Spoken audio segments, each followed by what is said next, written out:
Unnao rape case के recent verdict के बाद मुझे नहीं पता आप लोग कैसे भारत माता की जय बोलेंगे जब भारत में रहने वाली एक बेटी के साथ ऐसा हो और उसके बाद इंसाफ नहीं, उसकी जिंदगी के साथ, उसकी फैमिली के साथ खिलवाड़ किया जाए और इन सब के पीछे बीजेपी का एमएलए कुलदीप सिंह सेंगर हो और मैं बोलूंगा एक्चुअली बीजेपी की वॉशिंग मशीन।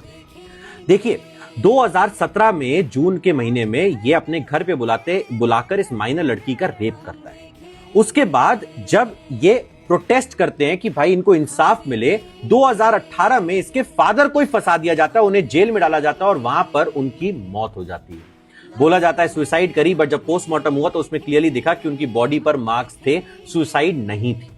उसके बाद ये लड़की इस कुलदीप के घर के बाहर प्रोटेस्ट करती है, इस एमएलए के घर के बाहर। फिर इस केस को नेशनल आउटरीच मिलता है, बट आगे जाके होता क्या है, 2019 में जब सुप्रीम कोर्ट इस केस को उत्तर प्रदेश से शिफ्ट करके दिल्ली हाई कोर्ट शिफ्ट करती है, वहां पर जब ये लोग जा रहे होते हैं, ठीक है, इनकी दो आंटी, ये लड़की और साथ में इनके लॉयर, तो एक ट्रक आता है जिसकी नंबर प्लेट ढकी हुई थी और इनको मार देता है।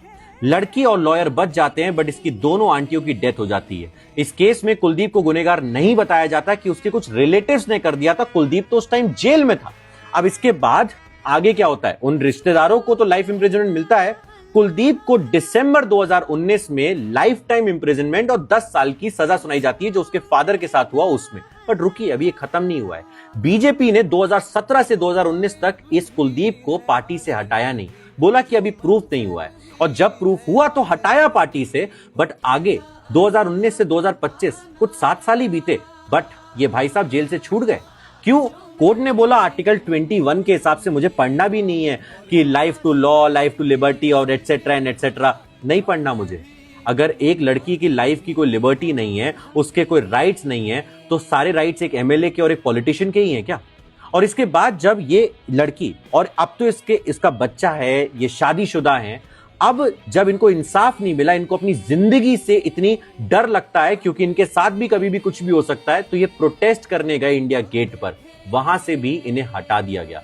और माइंड यू, दिल्ली एक यूनियन टेरिटरी है, पुलिस होम मिनिस्ट्री के पास आती है, तो पुलिस को ऑर्डर किसने दिया उन्हें हटाने का वहां से? वो दिल्ली गवर्नमेंट ने नहीं, पुलिस ने दिया, वो होम मिनिस्ट्री ने दिया, या जिसने भी दिया, क्यों हटाया गया उन्हें वहां से?